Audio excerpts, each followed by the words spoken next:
It's been a heck of a week. We're not at all sure that the baser instincts of our humanity are not roiled up in ourselves and our fellow human beings. We have one another. We have the covenant of being together in this great experiment to fall back upon. And we have what we know about building resiliency so that we can trust ourselves and build trust with others in appropriate ways. When we disappoint ourselves, when we act in ways we did not wish, ways that we were trained to act, ways in which we lost our self-control, we experience a kind of moral injury. We disappointed our own morals. We transgressed our own principles. Similarly, when we experience that disappointment from others, when they lie or move toward the deepest, darkest parts of our common humanity without responsibility, we experience injury, we experience trauma. This has been a heck of a week. Many people have felt triggered, have felt hurt. People have rushed to tell their stories and to listen ever more deeply and to connect the dots between the way women are treated and the earth is treated and people of color are treated and immigrants are treated. All crying out for covenantal, sacred agreements of how we shall be together. Encouraged, yes, that the dialogue is now on the table. It's not just the politically correct off in some corner. It is an entire nation, in fact, a world, having a discussion about the basic principles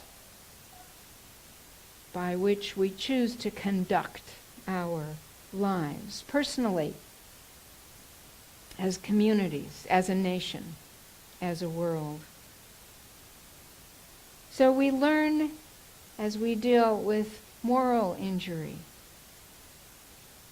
and trauma what resiliency looks like and how that works.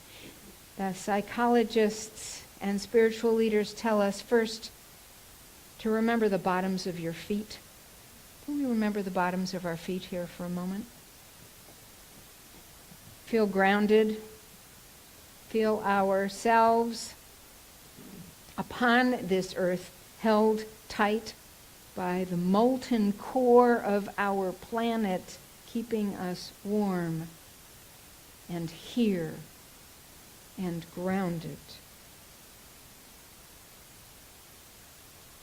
Resiliency encourages us to stay grounded and to slow everything down when our emotions start to rush and our thoughts start to rush and disturbing bodily memories come up.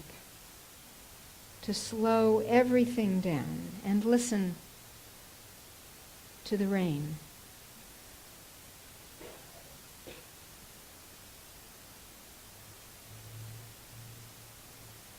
To take a small piece of our upsetness and leave the rest for later, like taking only one bite of the pie.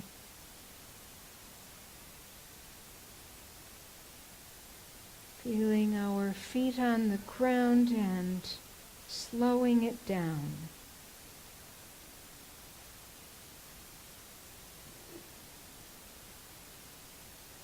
Being aware of those sitting around us and all those people of goodwill with whom we are in community. Staying grounded, slowing it down.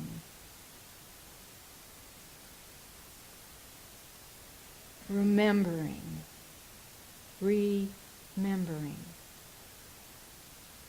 where we belong and to whom.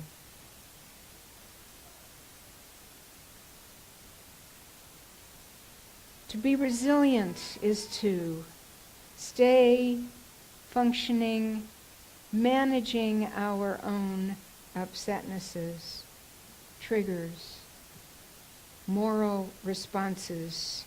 As the Reverend Don Fortune says, you do not have to endure trauma to participate in the democratic process. You can participate and be a force for your principles. You do not have to withdraw. Resilient management of ourselves. Resilient management of our congregation, staying grounded, slowing it down, remembering our context. Remembering, as Barbara Brown Taylor says, to be human is to live by sunlight and moonlight, with anxiety and delight, admitting limits and transcending them, falling down and rising up again. Together, we can stay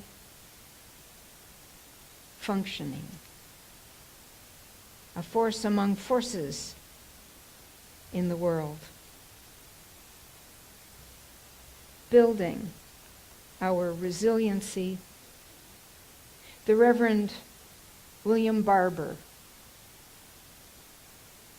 African-American preacher, spoke to Unitarian Universalists who came together at General Assembly this year, and is available by Googling Reverend William Barber.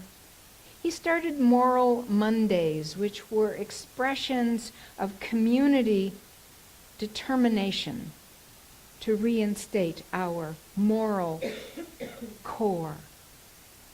And he says that in this country right now, we have a heart problem. And when the heart has a problem, it needs help. When the heart is closed, when the heart is stopped, when the heart's gone bad, some aid is needed, and we are called, you and I, to be the moral defibrillators of our country, to shock a bad heart, he says, in order to revive the pulse. The moral defibrillators will shock a nation with the power of love and mercy and justice, because love cannot give up on the heart of democracy, not now, not ever. Is there heart in this room? Is there heart in America?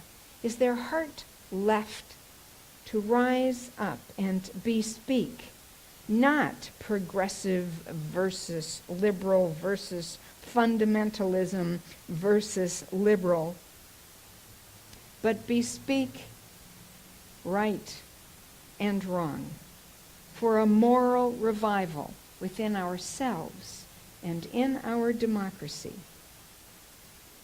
For this, we invite all peoples to sit together at the common table to build trust and break bread together. Let's sing our closing hymn, number 407 in your hymn book. And before you, please rise as you are willing or able.